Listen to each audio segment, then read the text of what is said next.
Hi there, Machedo speaking to you from Machedo.com. Who is Machedo and Think Personal Branding?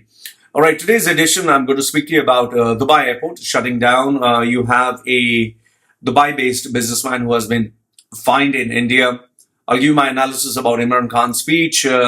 Also, the news link about why Emirates cut down its orders for A380 and why Airbus is shutting it down. I'll give you the actual numbers.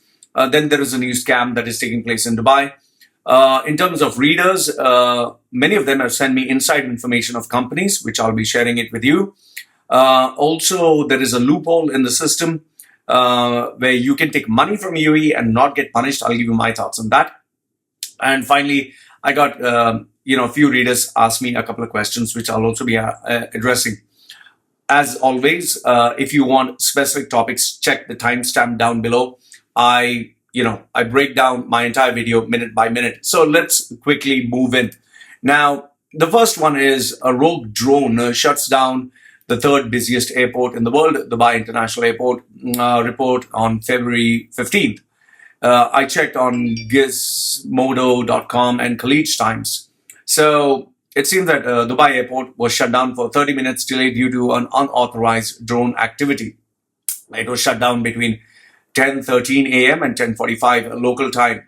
Like I said, if you are going to travel, the last thing you need is having the risk of something hitting your airplane. So anyway, that was the news that was in Dubai. Now here you have a Dubai businessman who has been fined. It seems that the Enforcement Directorate, it has slapped around 43 million US dollars on a Dubai-based businessman whose name is, as per this report, CC Thampi, who is considered to be a close friend of the Sonia Gandhi family under the Foreign Exchange Management Act of FEMA. So, about CC Thampi, as per this report, it seems he's a rags to riches story. He landed in Ajman as a bar attendee, started getting engaged in illicit liquor trading, and that is where he got the nickname Kalu Thampi. He entered into the hotel business and liquor wholesale business, channeling ship channeling and oil bunkering business. Then he runs a hotel chain and he also runs an engineering college back in India, which is called Tejas Engineering College. He also has a restaurant chain in UAE, very popular one called Nalu Kettu Group of Restaurants.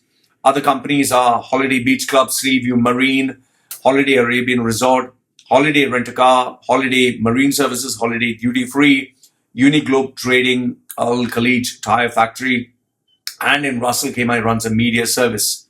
So, my personal view about this is there might be a political undertone to this. If you are affiliated with one political party and you're supporting them, maybe the other political party doesn't like it. So that is why he has been bought into this, because as far as I look at it is there are so many NRIs, non-resident Indians, who are doing lots of businesses, who are using loopholes in lots of areas.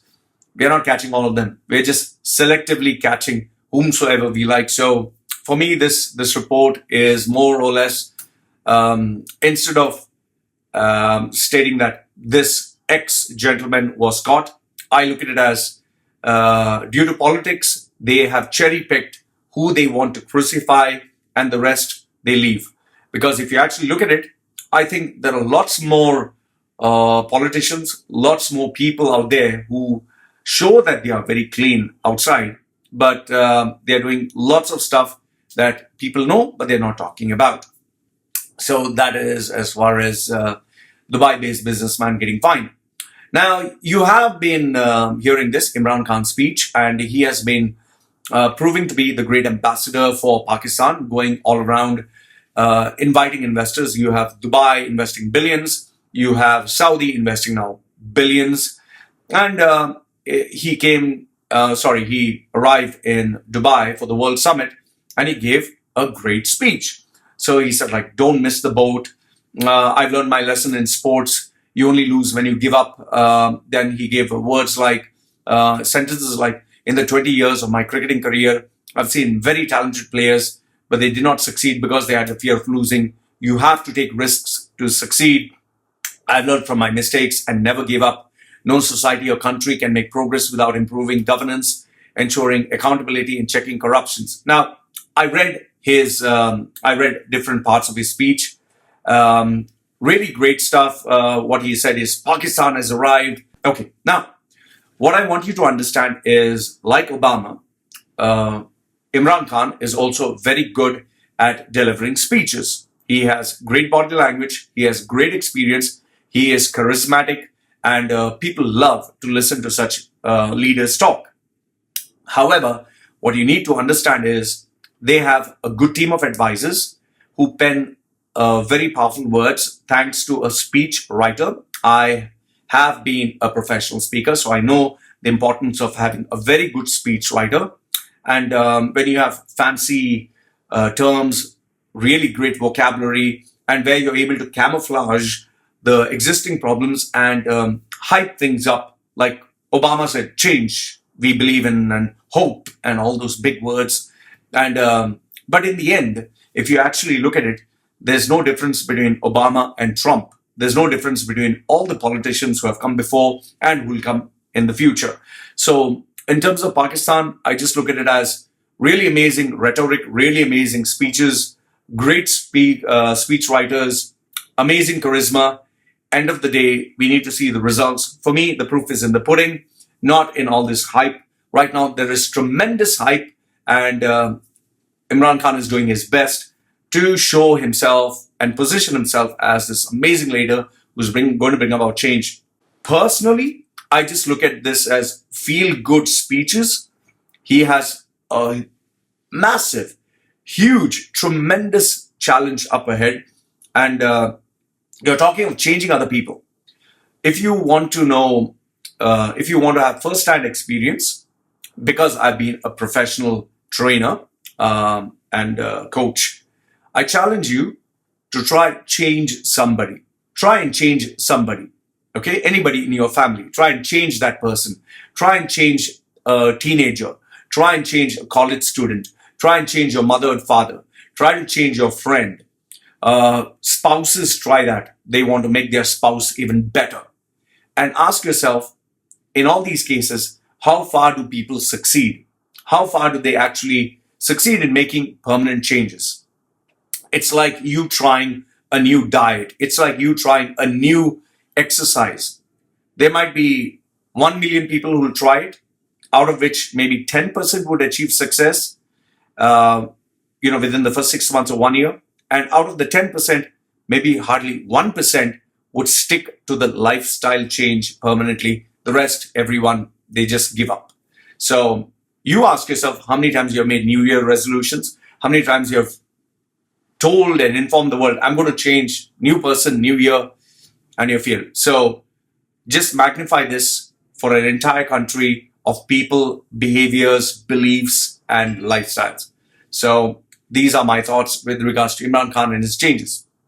Now, let's move on to Emirates A380 and Airbus. You have different websites. You have airbus.com, you have gulfnews.com, you have national.ae, you have arstechnica.com, all of them talking about the fact that Emirates cancelled its A380, and because of which Airbus now lost one of its biggest customers to buy A380s, and now they are going for alternate, that is better cost-effective bodied aircrafts. Now, if you read the article, it would not make much sense. So I did a bit of research in terms of numbers. Now, here are the numbers. Consider this.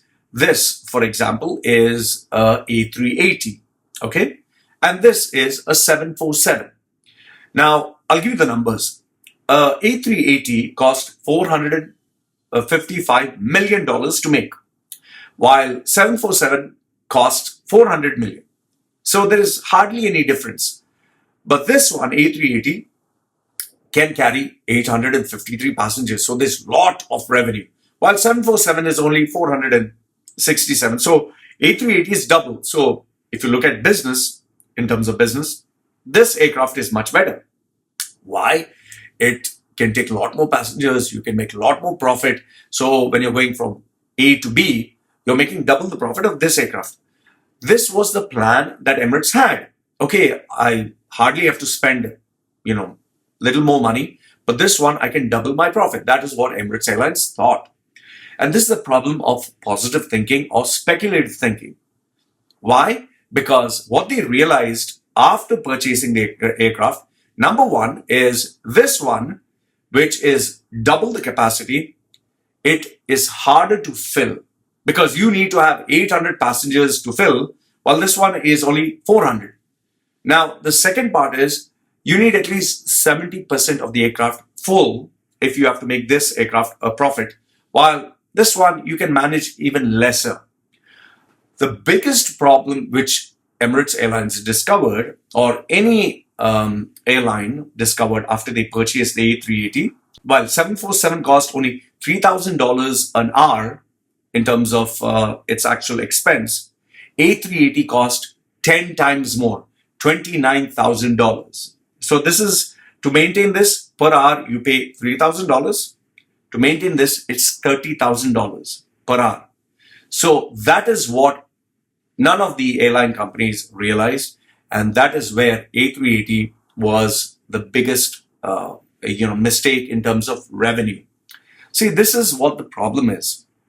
Whenever you have new inventions or new discoveries, you have everyone speculating only the positive stuff. This is one of the biggest problems with companies, with brands, and the biggest problem with Dubai. Because Dubai always magnifies the plus. Our vision, we are going to build this city. So many people are going to come in. We are going to make millions and billions. Expo 2020 is going to revolutionize everything. We're going to get, from 9 million, we'll get 18 million people staying in UAE. Everything is positive. Everything is so nice. Everything is so good. But they never talk about the problems. They never talk about the challenges. They never talk of the issues. And they're always looking into the future, so much so they forget what is happening in the present. This is exactly the same problem that Dubai has or UAE has as a brand.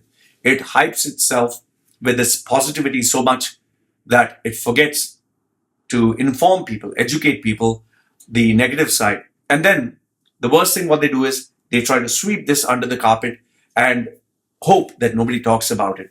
In today's day and age of social media, that is becoming impossible, which is why I've been always telling people those days, glory days of UAE are no more. So if you're looking to make millions of tax-free money in UAE, just forget it. Next one is, this one is an article by Gulf News, which says that Filipino job seekers are warned about scammers offering fake nursing jobs in Germany to triple win project. I've been telling you that, when a recession takes place, people tend to get desperate. And when they get desperate, they're looking for easy solutions. And the problem is people never use their fucking brains. They are just looking for the easy way out. There is no such thing as a fucking easy way out. And that is where you get conned. Forget this scam. There are so many people who approach me for their resumes, for their interview skills, for getting jobs. Actually, it is, if they were to put it in one line, they would just say, "Law, I want a job. I just want a job." Fine, you want a job. I tell them about the resume. I tell them about the interview. I tell them about the process, the strategy. However, what they want to know is, Lloyd, that's all okay. Forget all that. But I want to know, if I pay you money, $157, that is for my session. That is the first step. Can you guarantee that you'll give me a job? Can you guarantee? If you can guarantee that I will get a job, guaranteed, I will pay you $157. Forget the resume. I don't care about the resume. I don't care interview skills. What the fuck are you talking then? So you want to pay me money, $157, in exchange for a guaranteed job. It's like, pay me money, I'll give you a job. It doesn't work that way, man. And this is where people, they show their true character. And the reason why these frauds work, the reason why internet marketers succeed is because greed, laziness, and wanting to take shortcuts is more appealing than wanting to do things the right way. So that is why, even though my success rate is much more higher than most of these agencies and job-seeking institutes, these monster jobs, Gulf jobs, and all that, who make template CVs, copy paste, and all the bullshit that they give you. Even though I enjoy a greater level of success, still I bump into these idiots who ask me rubbish questions, and that's why scammers are busy fleecing you, and this will never stop. This is just one of those pieces of news that will keep coming, and this will forever stay. Now let's move on to the readers updates.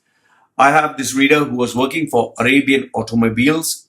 150 staff have been terminated, and it seems by the end of February, that is end of this month, or the end of next month, you have more terminations that would be coming. And it's pretty surprising because Arabian Automobiles deals with really powerful brands in the Middle East. And this is the first time, it seems, the first time in the history of Arabian Automobiles where they're actually terminating people. I had this ex-employee of Hail Orix Finance who wanted a job placement, and it seems that he was working for this company before it was owned by Abu Dhabi, by the Sheikh family. They sold it. They sold the company to Machedo Al Futtaim. They purchased it from Machedo Al Futtaim, and it was owned by Abu Dhabi. Before, they used to make 60 to 70 million dirhams worth of business every month. It was run by a CEO who was from Pakistan, and he made sure he bought his henchmen in various top positions. This is as per what he told me. And it seems that they were busy fleecing the company and manipulating documents and taking all the money and pocketing it. They made millions. Finally, the CEO got fired. All the Pakistani, all these henchmen and gang members got fired one by one. Finally, Orix Corporate shut down. The entire sales team got removed one by one. It seems the portfolio of 1 billion, where they had almost a guaranteed revenue of 100 million every month, is now gone to the dogs. This is what happens when you have people with lots of money. They just want to become a global company. They employ staff and they don't get hands-on involved in it. And this is what happens, especially when you have the main guy who comes in and thinks that he can change. This is the same thing that happened with Petrofac. They had mostly Asians. They had Filipinos, Indians, Pakistanis, all together who are working hard. All of a sudden, you had this Lebanese CEO who came in and he bought in all Lebanese people because he wanted to support Lebanon. And he bought all Lebanese and Arab people speaking and terminated all the staff that had helped make Petrofac successful and grow. And ever since he came in, and within a few years, you'll never see the difference immediately. However, he bought, because of his strategic move, he bought Petrofac to the dogs. And I was there. I personally knew lots of people who were in Petrofac and saw what had happened due to rocking the boat and bringing these new changes. Then a reader sent me a photograph of Machedo Al Futtaim. They showed me this photograph. I was like, why are you sharing this? He said, Tesla has closed down. When I looked at the photograph, there was only an Apple store and people eating. I was like, where's Tesla? It looks like an Apple store. So he said, the store that is closed next to Apple, that is where Tesla was, and they closed down. So if you can give me more information on this, I would appreciate. Another reader has just sent me that Wadi.com. I've not heard of that website, but it seems Wadi.com has been shut down after being purchased by Carrefour. It seems that this was using proprietary technology from Rocket Internet Group from Germany, who refused to hand over the intellectual property to Machedo Al Futtaim. So no one in Machedo Al Futtaim knew how to, the coding or whatever for Wadi.com, and it shut down. The reason why this is big is because it seems it was third in UAE after Souq.com. So I don't know much about Wadi.com. I know about Souq.com. So if anyone of you has information, please let me know. Then you have a reader who stated that Emirates ENBD shut down 2 branches in Dubai, one in Marina area, one in Karama Shopping Center. A manager friend of his was terminated. The IT department has been informed that they're going to digitalize the entire department. and they have increased their processing fees and late payment fees. So if anyone can confirm this, it would be great. It seems that Etisalat, also the call centers, they're going to have lesser and lesser expats. They have been creating this trend where declining full-timers of expats and reducing them to part-timers. So many people have resigned because they can't manage their expenses, and they are pushing towards outsourcing. So anyone who can confirm this, Emirates, ENBD, and Etisalat, just send me the information so that I can inform people that it's true or false. Now, this was a rather disturbing news. A guy just sent me information. Remember this, I come to know all this when you send me the information. So I encourage you to send me. He told me that there's a loophole in the system in UAE whereby if you borrow above 200,000 dirhams, you will get jailed. But if you borrow below 200,000 dirhams and you default, you'll not get jailed. You'll be called to pay a fine. And now they call you to the police station. That is, if the bank puts a case on you, you'll be called to the police station. You'll be told about the fact that you're defaulting the payment. You'll have to pay then and there itself a fine. For every 50,000 dirhams, you'll only pay 5,000 dirhams. Once you pay the fine, finish. That's it. You can wipe your hands clean and you can go home. So it seems that many people are taking advantage of this loophole in the law, whereby, anything below 200,000 is not a problem. And it seems that why banks are asking for blank checks, which is illegal. They ask for blank checks because then they put 200,000 or above the amount so they can put a case on you. So he said, if you borrow below 200,000, you don't have anything to worry. You just go to the police station, pay a fine, and you can walk scot-free. But here's my logic, which I'm giving you as far as what he told me. Now, number one is, let me know if what he has stated is true or false, okay? Because I don't buy that. I don't buy into the fact that you can borrow money and you can default so easily. Because, people generally have the tendency to take advantage of rules, regulations, of loopholes and systems. That is how human behavior is. They'll always try to find out a loophole. That is why you always have hackers, no matter how perfect the system is. Even Google gets hacked, even Apple gets hacked. So people are always finding loopholes. Now, my logic, what it says is, if you try to take advantage of a law that there is in place, and whether it's a police or it's a bank or anyone knows that you did it explicitly, you will get fucked. Okay, I can assure you this much. Sorry, I got a cold. So you will get fucked. And if there's any one of you who is thinking, wow, that's a great idea, let me take 200,000 and I'll just pay the defaulted amount of 5,000, pay the fine and get a scot-free. You're playing with fire. You're playing with your life.